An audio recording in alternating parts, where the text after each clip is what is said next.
Jorge Castaño, ingeniero agrónomo, Master in Science, Grupo Pasturas, INTA Balcarce, buenas prácticas de manejo en pasturas.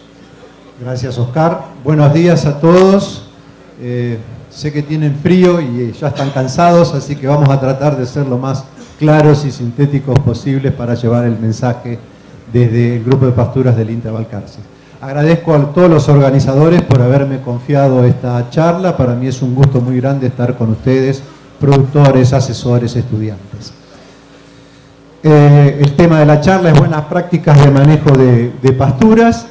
Está a cargo mío, pero yo quisiera resaltar que yo voy a mostrar resultados de síntesis de 20 o 30 años de trabajo de un equipo interinstitucional, interdisciplinario. En nuestro equipo hay gente del INTA, hay gente de la facultad, hay investigadores, hay extensionistas y hay asesores de la actividad privada. Por eso podemos ir desde la investigación, desde el laboratorio hasta el campo con los resultados que tenemos. ¿Qué se entiende por buena práctica de manejo de pasturas? Nosotros llamamos BPM. Las BPM ya están instaladas en muchos otros sectores. Concretamente en la industria, por ejemplo, no se las discute. Para nosotros, las buenas prácticas de manejo de pasturas son criterios basados en principios biológicos que van a tener alta probabilidad de impacto en los sistemas de producción. Como dice allí, también estos principios deben ser traducibles en recomendaciones de manejo sencillo. Nada que sea difícil de aplicar va a ser adoptado por una persona. Tiene que ser sencillo. Y estas buenas prácticas, además, deben permitir el entrenamiento de los aplicadores, de modo que comprendan cabalmente los fundamentos y las pautas para su adecuada aplicación. Y por último, una buena práctica de manejo debe estar continua a sujeto reajuste por desarrollos tecnológicos o nuevos conocimientos o experiencias. Entonces, nunca deben ser tomados en forma rígida o finalista, sino que son plausibles de ser ajustadas y adecuadas. Por supuesto que las buenas prácticas de manejo nosotros buscamos estos 4 ejes que están ahí. Incrementar la producción de forraje.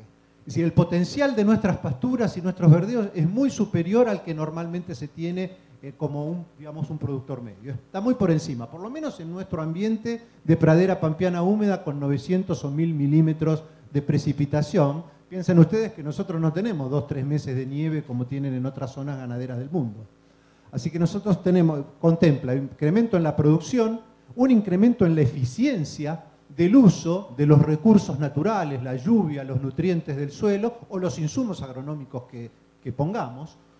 Eso tiene que estar en acuerdo con una sustentabilidad del proceso productivo y también cuidando el ambiente, que son ejes centrales de lo que es la política tecnológica del INTA y que compartimos, por supuesto. Yo voy a hacer una síntesis y hablar solamente de 3 buenas prácticas de manejo. Habría varias, pero vamos a poner el énfasis en este momento en 3: siembra e implantación de pasturas, pastoreo y fertilización estratégica.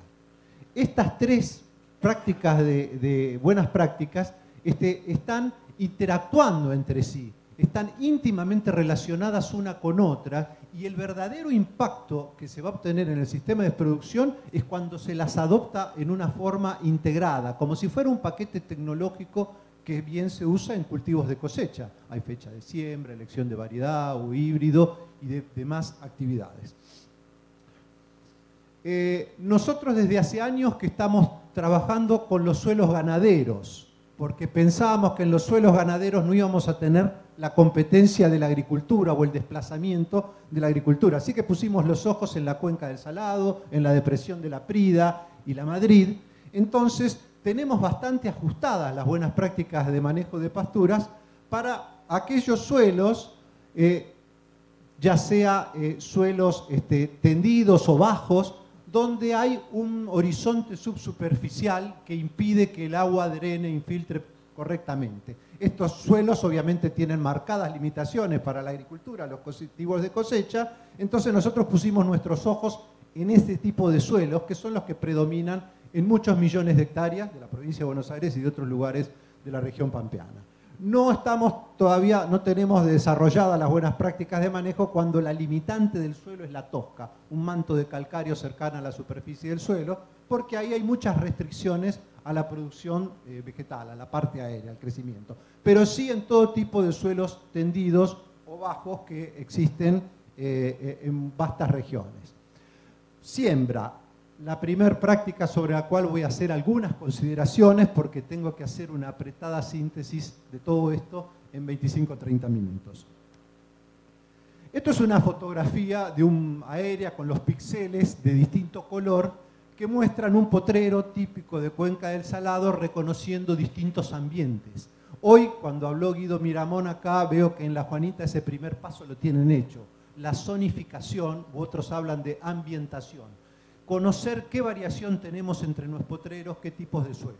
Existen herramientas tecnológicas para hacer esto, fotografías aéreas, calicatas, análisis, etcétera, etcétera. La más simple de todas es mirar la vegetación, qué vegetación tenemos en el suelo, y eso nos va a dar una idea del tipo de ambiente o suelo que es. Por ejemplo, en este color, en este mapa vemos que el celeste representa un ambiente, lo amarillo representa otro tipo de ambiente, y lo que está en azul oscuro allá es otro ambiente. Por ejemplo, esto de celeste, el ambiente donde ustedes ven gramón o gramilla rastrera, es el ambiente típico para la festuca alta. Y eso es una asociación con muy alta probabilidad de éxito. Este ambiente de loma, evidentemente, es el ambiente de la agricultura, pero en ganadería es el ambiente de verdeos de invierno o de verano, o las pasturas de alto, donde la alfalfa sigue siendo la especie más importante. Y el ambiente azul oscuro, el ambiente más bajo, el tendido, que generalmente está con el pelo de chancho, es el ambiente del agropiro alargado. Así que una primera caracterización de ambientes o zonificación se puede hacer a través de la vegetación. Voy a introducirlos, o para apoyarme en mi charla, introducir el término de la suma térmica. A lo mejor algunos lo conocen, otros no. ¿Qué es la suma térmica? Todas las plantas reaccionan y censan la temperatura media diaria. Hoy, por ejemplo, se dan cuenta que es un día frío y de baja temperatura, igual que nosotros. Cualquier proceso de desarrollo de un vegetal, germinación, emergencia, macollaje, floración, lo que ustedes quieran, se mide en sumas térmicas. Y ese proceso tiene una suma térmica bastante fija en suma térmica. Lo que va a variar es en días si lo llevamos de una zona más al norte, más al sur, y eso podrá cambiar. Pero la suma térmica del proceso es bastante parecida. ¿Qué es una suma térmica? A la temperatura media de un día cualquiera, por ejemplo este que dice 15 grados, le resto una temperatura base que es, a partir de esa temperatura, ese proceso se da. Se da la germinación, se da la emergencia, se da el crecimiento del forraje. En este caso, para las forrajeras, la mayoría de las especies templadas que usamos nosotros tienen una temperatura base de 5 grados. Por encima de 5 grados, crecen.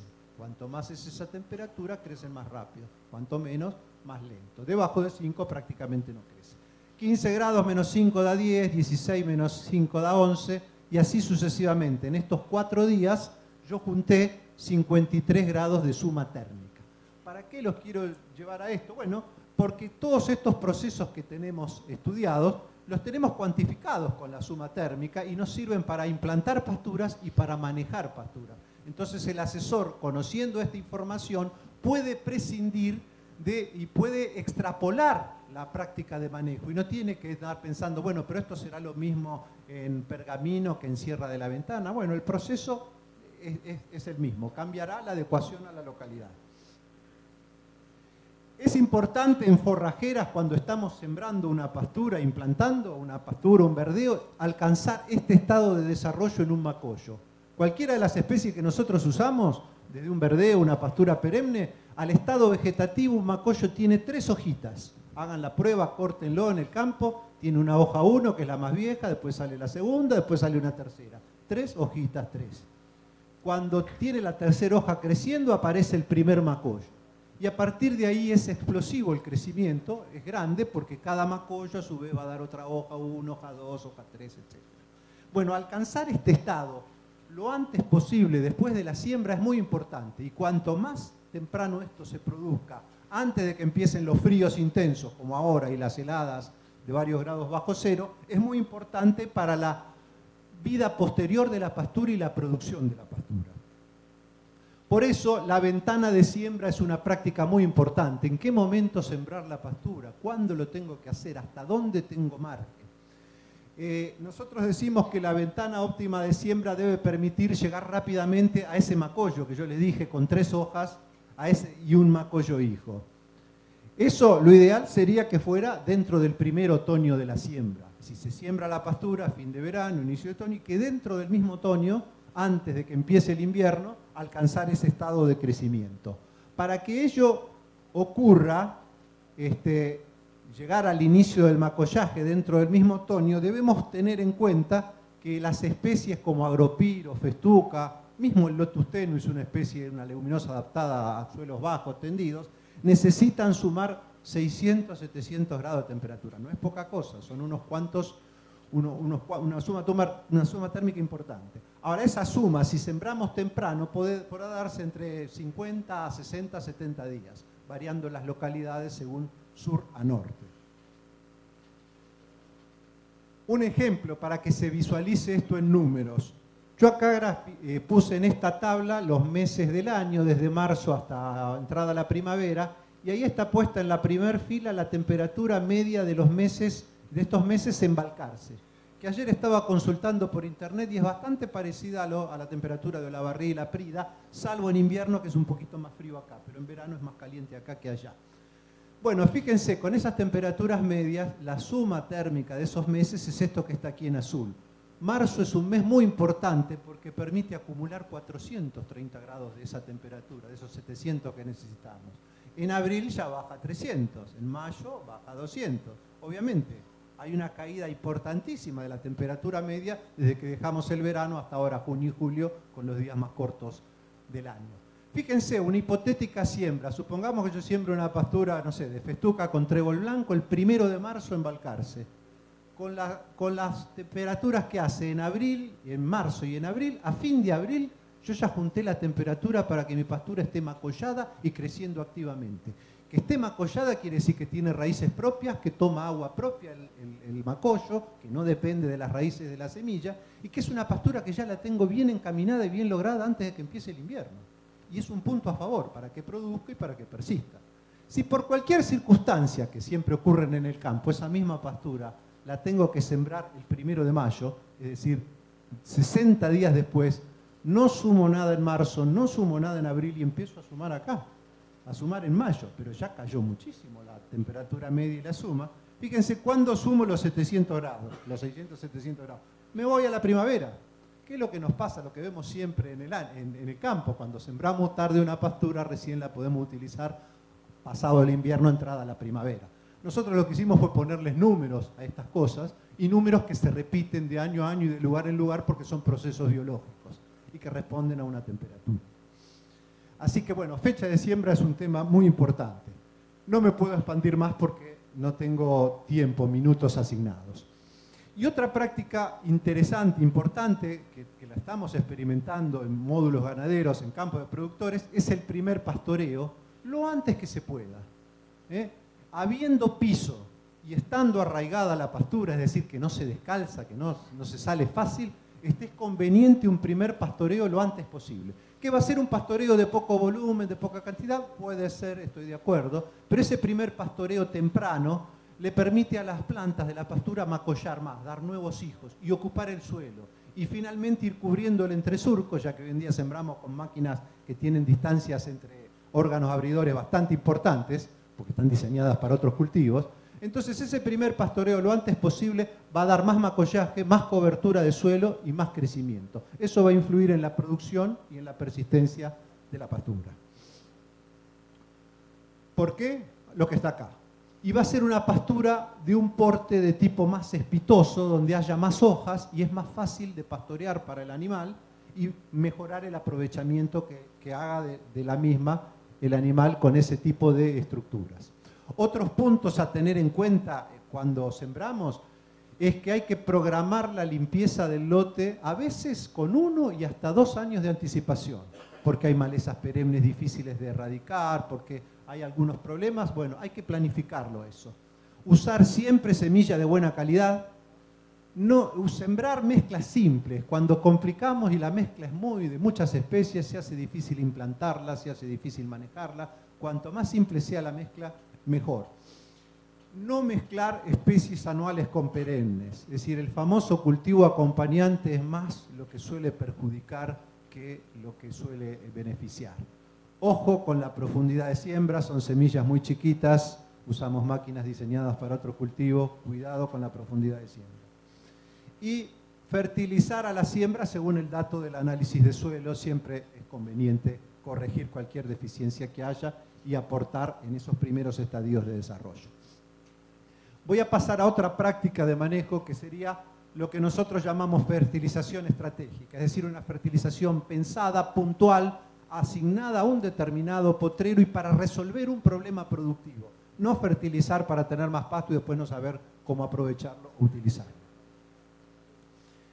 El enfoque que tuvimos nosotros desde Balcarce siempre fue el siguiente y voy a tratar de resumírselos en esta gráfica y espero que me interpreten. En el eje vertical están los kilos de forraje acumulado de 0, 1000, 2000, 3000 y acá lo que es la salida del invierno, un talón de Aquiles en la producción en el campo.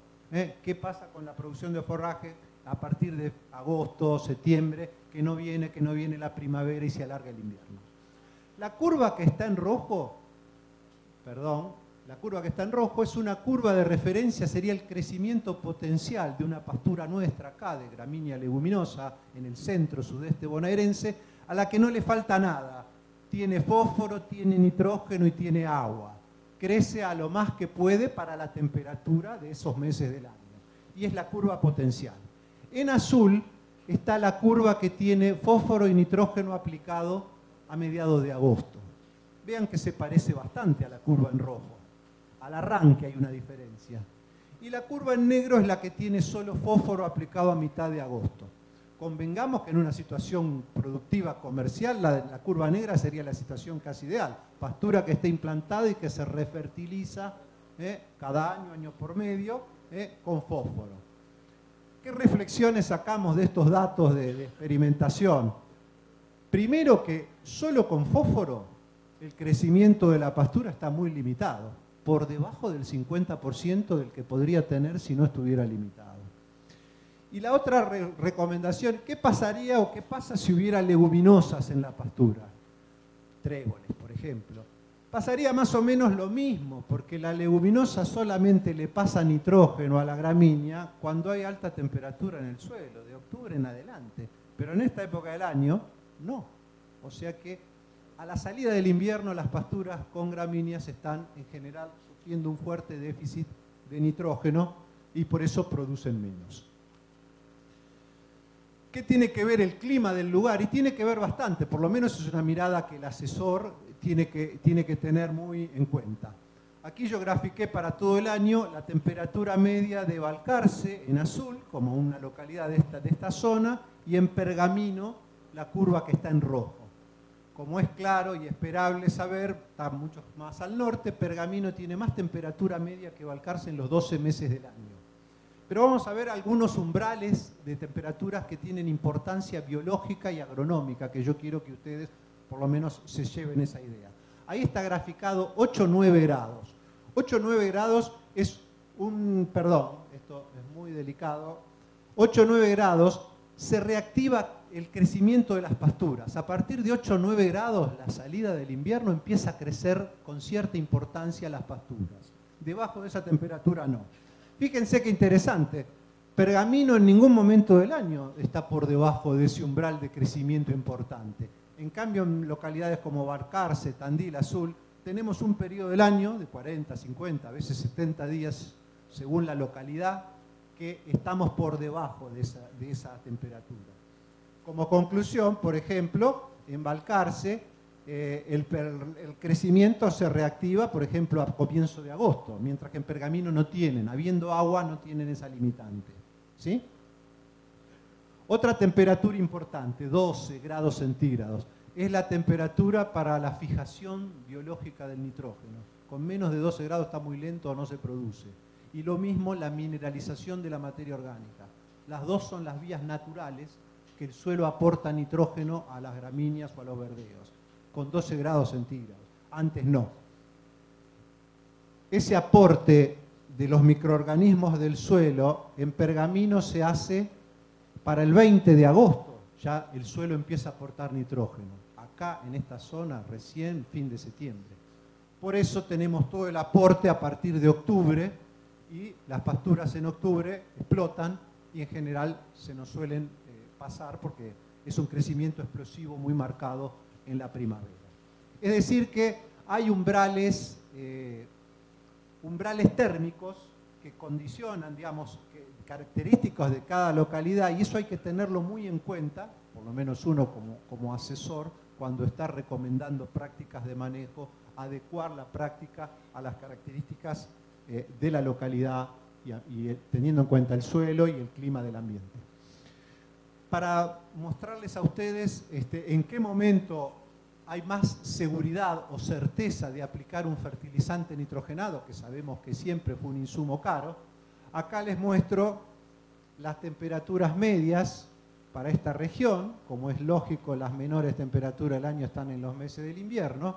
Y acá abajo, no sé si la alcanzan a ver, ahí o ahí, está el aporte de nitratos que hace el suelo.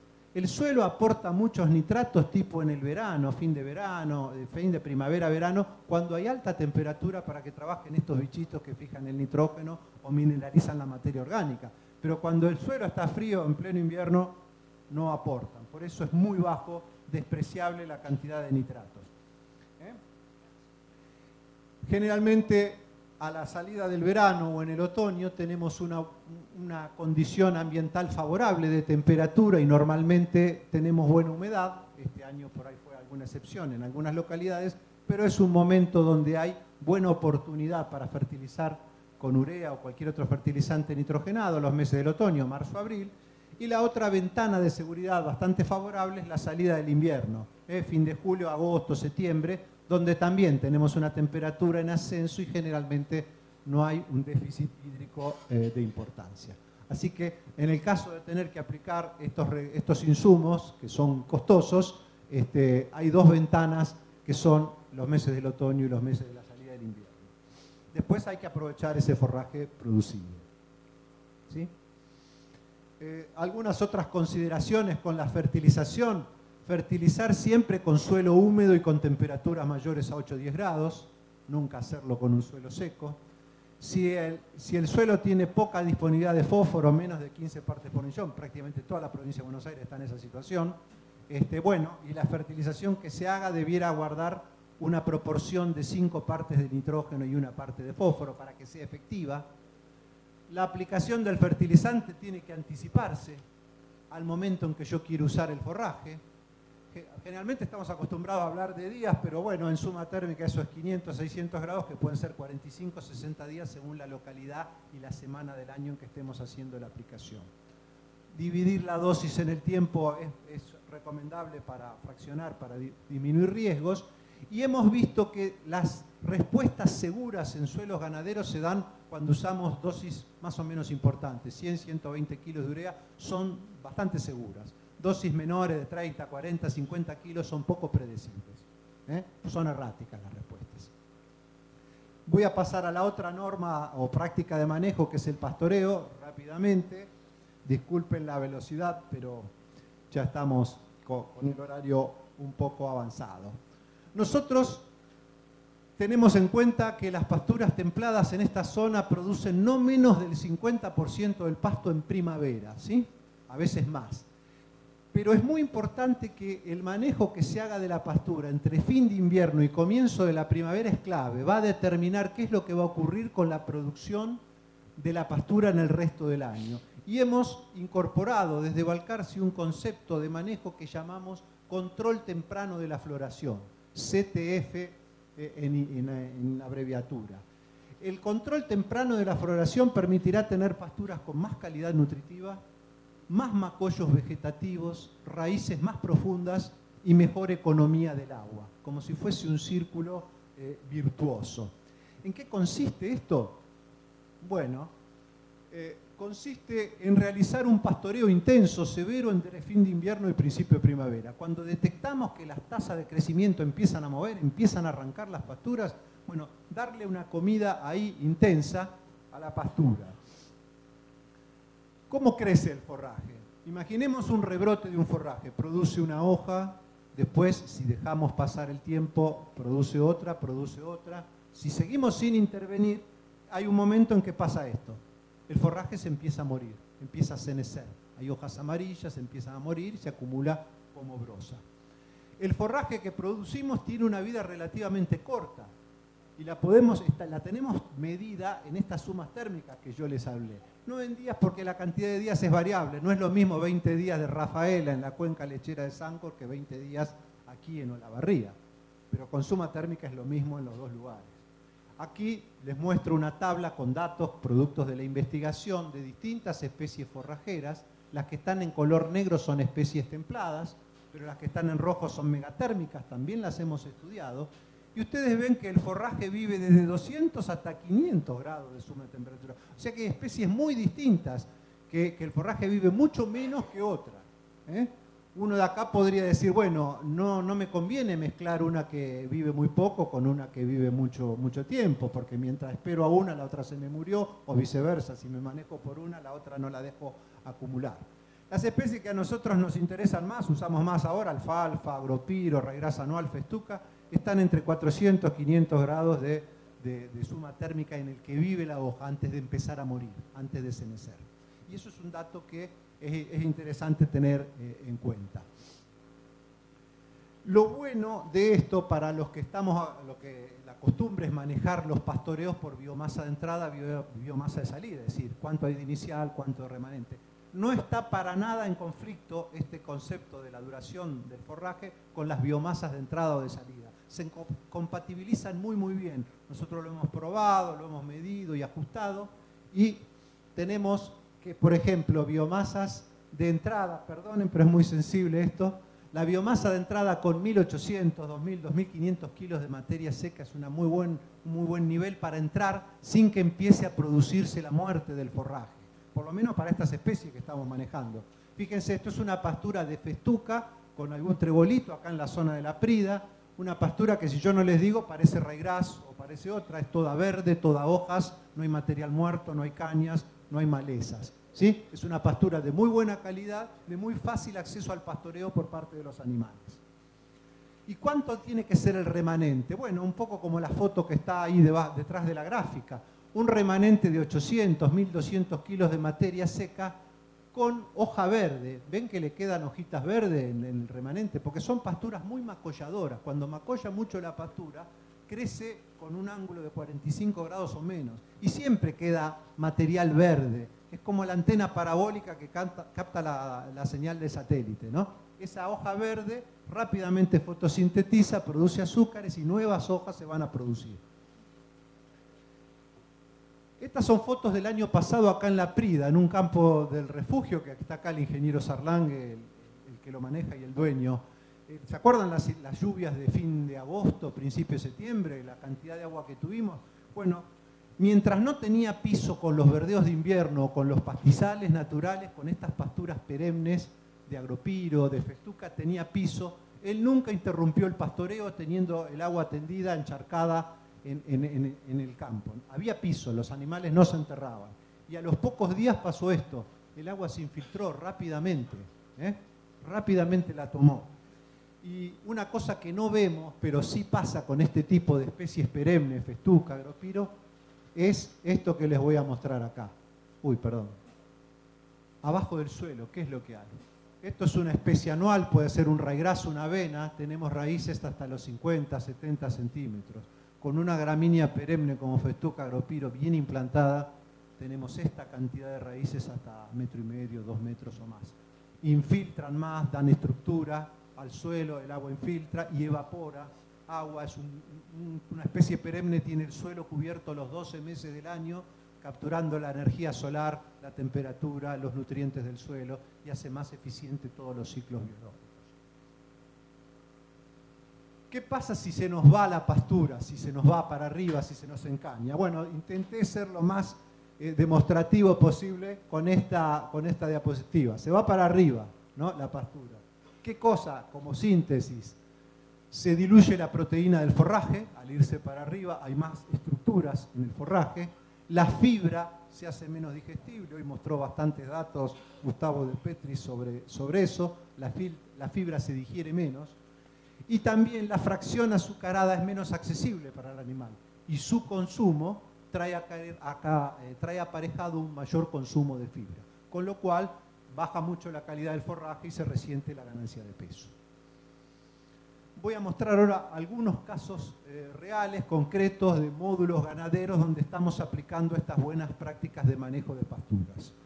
Esto que ven aquí es un grupo de vaquillonas de recría, de engorde, una recría de vaquillones sobre una pastura de agropiro. Vuelvo a recalcar eso que está ahí en el piso, eso verde, cortito como un césped que parece un raigras u otra cosa, pero son pasturas de agropiro muy bien implantadas y muy bien manejadas. En este esquema el planteo es así, acá está el peso vivo de las vaquillonas del destete y los días, arrancan todo el otoño sobre avenas con 2,6 cabezas por hectárea, y a partir de que estas pasturas correctamente manejadas y estratégicamente fertilizadas arrancan temprano a la salida del invierno, desde septiembre en adelante son manejadas con cargas de 5 o más cabezas por hectárea a pasto, sin suplemento. Este esquema, que está en Tapalqué, no muy lejos de acá, estas vaquillonas están ganando 800 gramos por día, 5 o más cabezas por hectárea, estamos hablando de 4 o más kilos de carne por hectárea y por día de primavera, en una primavera de 90 a 100 días, estamos produciendo 400, 600 kilos de peso vivo de recría, de animales de recría que ganan esta cantidad en esa primavera. Esto es aprovechar muy bien el potencial primaveral de este tipo de recursos forrajeros. Fíjense, este es el aspecto de esos agropiros en la primavera. Todavía se ven las líneas de siembra, pero fíjense, es todo hoja, todo tierno. Realmente ese pasto no tiene nada que envidiarle a otros forrajes. ¿Sí? Acá un ejemplo, este ejemplo lo lleva a cabo el ingeniero Paulo Recabarren. Festucas puras en el partido de la Prida, en la depresión de la Prida. Cuando yo le pregunté a Paulo, ¿por qué te largás con festucas puras? Y Paulo me dijo, porque son más fáciles de sembrar y más fáciles de manejar. Respuesta contundente de él. Bueno, él tiene un planteo también de cría y recría, de ciclo completo, y él estableció un módulo en su establecimiento que es el 9% de la superficie ganadera. Sin menos del 10%, incorporó este tipo de pasturas manejadas con buenas prácticas de manejo. Estas son las ganancias de peso de su recría en primavera, desde octubre a enero. La curva roja son los machos, 900 gramos diarios, la curva punteada en azul, vaquillonas, 800 gramos por día. ¿Con qué carga, me dirán ustedes? Él maneja 6 cabezas por hectárea en esos meses de primavera y a veces más, y dice que hay momentos del año, que hay primaveras donde no tiene animales con qué pararlas, por lo cual decidió entrar en el negocio de la capitalización y tomar hacienda para poder manejar estas pasturas y aprovecharlas eficientemente. Con un 9% de su superficie ganadera, él pasó de 130 kilos aproximadamente de carne por hectárea de su ciclo completo a 190, es decir que le aumentó un 50% con un 9% de la superficie ganadera en pasturas bajo BPMs. Para quien les interese esto, ustedes pueden acceder, hay un libro, esta es la publicación 2015 del Grupo de Pasturas de la Unidad Integrada Balcarce. Este trabajo, más producción de carne, menos riesgo y más flexibilidad con pasturas perennes en suelo bajo, ganó el año pasado el premio 75 aniversario Colombo y Magliano, un premio de alcance nacional. Este grupo que yo les presenté al inicio de mi charla. El documento es libre y gratuito, lo pueden bajar de la página del INTA, acá tienen el link, intagobar/documentos, y empieza más producción de carne. Pueden acceder a él, es un material de consulta y transferencia que creemos que puede ser de utilidad tanto para productores, asesores, estudiantes. Para ir finalizando y no ponerlo nervioso acá a Oscar Gómez Castañón, que es un gran amigo, consideraciones finales. las pasturas perennes pueden y deben, yo agregaría, manejarse con similares criterios y precisiones que los cultivos de cosecha. Poner la misma atención y tener un paquete tecnológico para sembrarlas y manejarlas y aprovecharlas. El uso de buenas prácticas de manejo de pasturas es muy útil para organizar el manejo de las mismas, monitorear su impacto y realizar los ajustes específicos para cada sistema y para cada ambiente en particular. Bueno, muchas gracias por su atención, han sido muy amables ustedes. Jorge Castaño, buenas prácticas de manejo en pasturas.